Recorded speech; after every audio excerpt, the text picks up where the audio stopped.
Hello students, बहुत सारे students अभी नीट 2025 के लिए अपियर होंगे। देखिए, किसी भी कॉम्पिटेटिव एग्जाम में अपियर होने से पहले पेपर का एनालिसिस होना बहुत जरूरी है, ताकि हमें पता चल सके कि कौन से चैप्टर की क्या वेटेज रहती है, ताकि उन टॉपिक्स पर हम बहुत ज्यादा फोकस कर सके, हमारी एग्जाम में क्वेश्चन सॉल्व करने की एक्यूरेसी बढ़ सके। तो जैसे अगर हम 2024 नीट पेपर की अगर हम बात करें, उसमें अगर बॉटनी सेक्शन को हम देखें तो बॉटनी में टोटल नंबर ऑफ क्वेश्चंस 50 थे। दो सेक्शंस में डिवाइडेड थे, सेक्शन ए और सेक्शन बी। सेक्शन ए में 35 क्वेश्चंस थे, सेक्शन बी में 15 क्वेश्चंस थे। 50 क्वेश्चंस में से स्टूडेंट्स 45 क्वेश्चंस अटेम्प्ट करने होते हैं, ठीक है। तो सेक्शन बॉटनी के पेपर में अगर हम चैप्टर वाइज वेटेज अगर हम देखें तो सबसे ज्यादा जिस चैप्टर की, जिस यूनिट की वेटेज थी वो था जेनेटिक्स एंड मॉलिक्यूलर बायोलॉजी। जैसे यहाँ से नंबर ऑफ क्वेश्चन अगर आप देखें तो 12 क्वेश्चंस आए थे। हर साल यहाँ से बहुत ज्यादा क्वेश्चंस आते हैं, इस साल भी 12 क्वेश्चन आए, ठीक है। दूसरे नंबर पे जिस चैप्टर की वेटेज थी वो था cell biology. 8 questions cell biology से। 4-5 साल, पिछले 4-5 साल से अगर आप देखो तो सेल बायोलॉजी में बेटा एक फिक्स्ड पैटर्न पर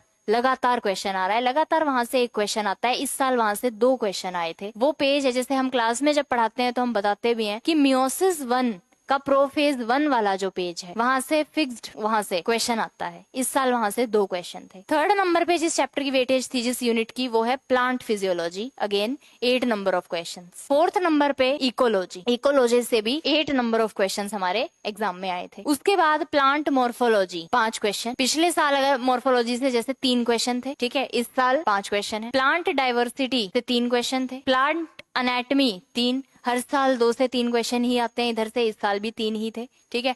प्लांट डाइवर्सिटी से 5 से, पिछले साल से अगर हम कंपैरिजन करें तो 5 से 6 क्वेश्चन थे, इस बार 3 है। वो एडजस्टमेंट आप देख सकते हो इधर हो गया है, जैसे मॉर्फोलॉजी से 3 थे पिछली बार, अब की बार 5 हो गए, तो इधर थोड़ा सा एडजस्टमेंट हुआ है क्वेश्चन का। उसके बाद chapter microbes in human welfare and tissue culture. जैसे टिश्यू कल्चर बच्चों को लग रहा था कि डिलीटेड पोर्शन में आ गया, तो जो सिलेबस डिलीटेड सिलेबस है और जो आना है उसको अच्छे से रीड करके जाएं। जैसे टिश्यू कल्चर लग रहा था कि डिलीटेड पोर्शन में है, पर वहां से 2 क्वेश्चन आए थे, ठीक है। नेक्स्ट लास्ट हमारा sexual reproduction in flowering plant, वहां से 2 क्वेश्चन आए थे। तो ये चैप्टर वाइज क्वेश्चंस का वेटेज जो 45-50 क्वेश्चन जो थे, जिसमें से 45 अटेम्प्ट करने थे, तो चैप्टर वाइज ये वेटेज था, जिससे आपको एक आइडिया लग सके कि किन टॉपिक्स पर। जैसे जेनेटिक्स है 12 क्वेश्चन, हर साल यहाँ से बहुत ज्यादा नंबर ऑफ क्वेश्चन आते हैं। सेल बायोलॉजी वाला पॉइंट मिल गया, ठीक है, तो उस पेज को छोड़ना नहीं है। कल को क्या आएगा वो तो नहीं पता किसी को भी, पर एक प्रीवियस ईयर से जो हम एनालाइज कर सकते हैं वो जरूर करना चाहिए, ठीक है। तो ओवरऑल अगर हम जैसे इसमें बात करें पेपर के लेवल की, पेपर का लेवल जो था वो मॉडरेट था, एक एवरेज पेपर था। कोई ज्यादा बहुत मुश्किल पेपर नहीं था, ना ज्यादा इजी आप कह सकते,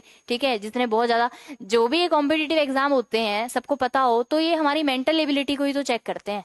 उन 3 घंटे में आपका माइंड, आपका प्रेजेंस ऑफ माइंड वही काम करेगा 3 घंटे में जो है, ठीक है। जैसे अगर एक क्वेश्चन था थोड़ा कंफ्यूजिंग था, इकोलॉजी से एक क्वेश्चन आया था जिसमें थर्ड ट्रॉफिक लेवल का जीपीपी पूछा था। अब अगर हम टेक्निकली देखें तो थर्ड ट्रॉफिक लेवल का जीपीपी नहीं होता, पर बेटा अब अगर ऐसा क्वेश्चन आ गया तो वहां पे क्या करोगे? वहां पे तो हमें सॉल्व करना पड़ेगा, वहां तो आपको टिक तो करके आना है, ठीक है। तो अगर 10% लॉस से इस क्वेश्चन को अगर हमने किया होता तो इसका आंसर आ सकता था, ठीक है। एक बहुत स्ट्रॉन्ग पॉइंट है कि यहाँ से निकल के आया। और अगर इसमें हम देखें पेपर में, तो जैसे अगर पिछले साल के पेपर की अगर हम बात करें तो डायग्राम से एक भी क्वेश्चन नहीं था, और इस साल अगर आप देखो 2024 में, तो बॉटनी में सिर्फ 4 क्वेश्चन डायग्राम से थे। कोई इतनी बड़ी बात नहीं थी, सारे एनसीईआरटी बेस्ड थे डायग्राम, तो डायग्राम्स को नहीं छोड़ के जाना, एक दूसरा स्ट्रॉन्ग पॉइंट ये, ठीक है। तो डायग्राम्स को बिल्कुल भी नहीं छोड़ना। तीसरी एक बात जहां पर बच्चे ज्यादा कंफ्यूज होते हैं, वो जेनेटिक्स में जो क्रॉस वाले क्वेश्चन होते हैं, ब्लड ग्रुप वाले, उनकी ज्यादा से ज्यादा प्रैक्टिस करें, क्योंकि ये इस साल भी थे पेपर में, ठीक है। तो जो क्रॉस वाले क्वेश्चन आते हैं, ब्लड ग्रुपिंग वाले जो क्वेश्चन आते हैं, वहां बच्चे ज्यादा कंफ्यूज होते हैं, तो उस सेक्शन की बहुत ज्यादा प्रैक्टिस करके जाएं, क्रॉस